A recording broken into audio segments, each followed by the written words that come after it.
This time lapse is the first of 4 I plan on doing.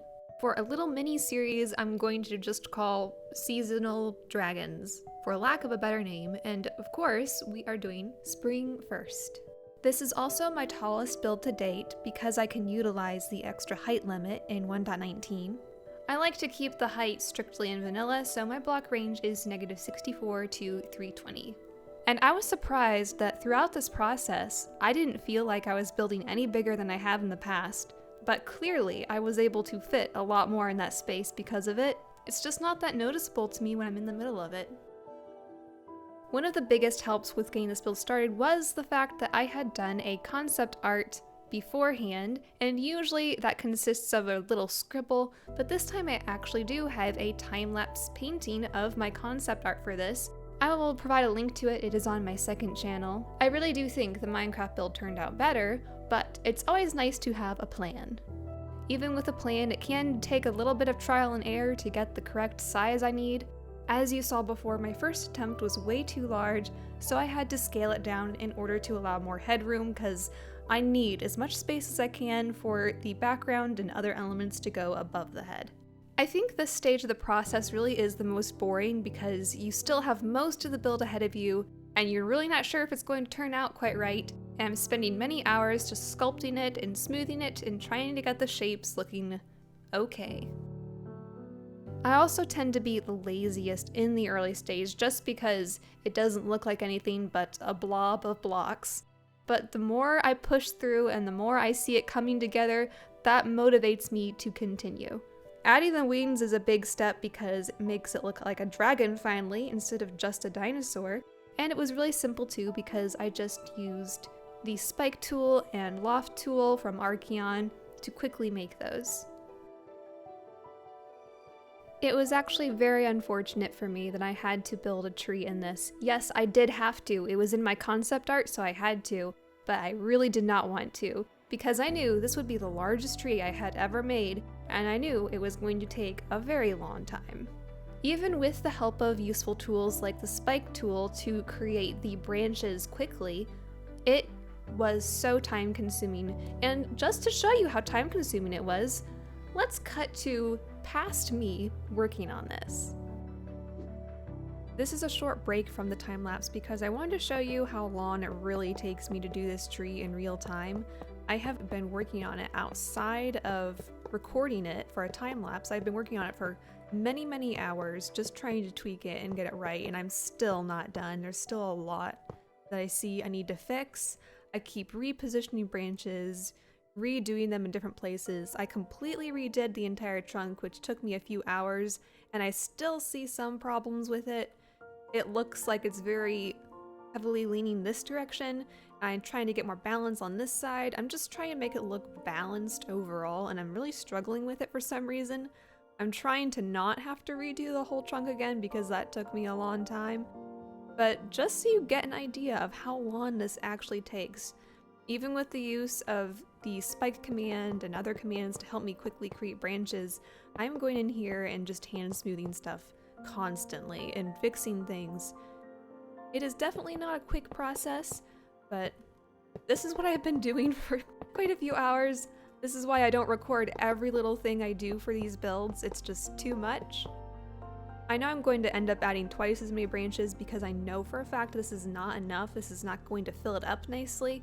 I'm just going to have to do more branches, but I'm still struggling just getting the ones that I already have to look kind of balanced. And I'm also trying to get them shaped correctly where they're not too thick, not too thin, etc. And look at this. This is a huge mistake. Every little thing like this.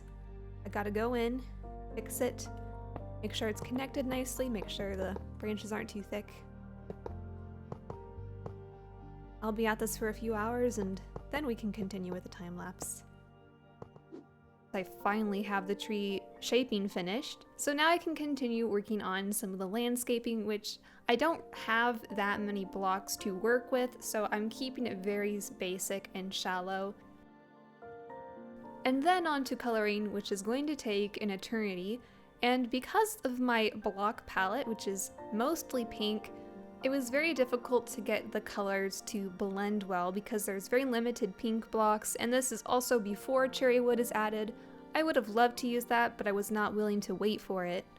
I was very ecstatic though when I found out that I can use coral as long as I place it with World Edit. In my original concept art, the dragon is mostly pink but also has some purples mixed in with it. Unfortunately, a lot of the purple blocks in Minecraft just don't blend well with the pink, and they really weren't the correct shade of purple I needed anyway, so I did alter some of the colors a bit while also trying to remain as true to the concept art as possible. And just like a crazy person, I also decided I wanted to build individual scales on this dragon. If you haven't seen my tutorial on how to texture fur, scales, and feathers, that is where I first tried this pattern of building scales, and I wanted to try it for a real build sometime, or a fully finished build. So this is my second time doing scales this way, and it does take a long time, but I think in the end it is worth it because it just looks so good. I don't know how else to describe it. I do like the look of it, and I think it is a useful skill to know how to do, but I don't think it's always necessary for every build. You'll notice that every scale is textured and colored a different way, because I want some scales to look brighter if they're the highlights, and some scales to look darker if they're in the shadows, so you just have to think that way as you're texturing it, but again, I have a tutorial where I talked more in depth about it. Because the scales are so detailed, I decided to just keep the wings very simple, just doing a simple gradient. I would have liked to add more detail to them, but at the same time, as I said, I think it's good to have a contrast of detail as well. So the wings are very simple, while the body is very detailed.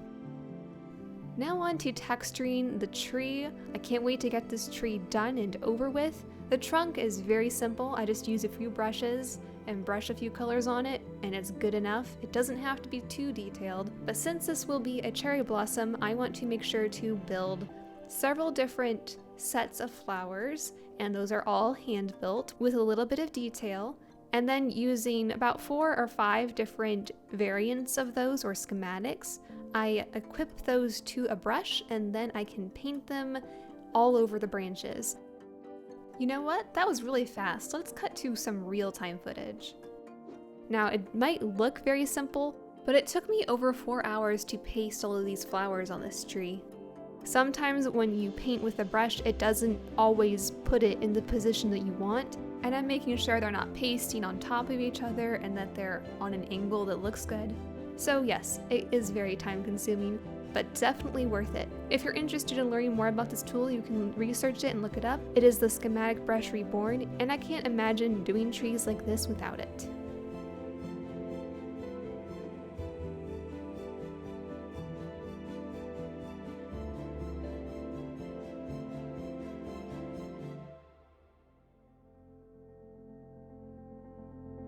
At this point, the majority of the build is behind us, the home stretches ahead. We just have some simple texturing to do for the rest of the build, starting with the rock. I could have just left it at just a few commands, but I had to go in with a brush and fine-tune it a bit, adding extra moss. I just have a hard time doing a few commands and calling it good. That's my problem. Then I just have a little bit of landscaping to do. I wanted to keep it very simple. I didn't want to go over the top with too many variants of flowers, so I'm just doing a few pink tulips, making a few assets of that, and also making a few assets of grass. The land is a little too flat, so I added a slight variation, did some basic coloring using commands, pasted a few basic boulders with basic coloring, and then using the Schematic Brush Reborn, pasted in some tulips and grass in random positions. Then for final touches, I pasted a few individual cherry blossoms in the sky and on the ground. And I think this build is officially complete. Thank you all so much for watching. Be sure to look at my beautiful render at the end of this video. I look forward to seeing you in the future.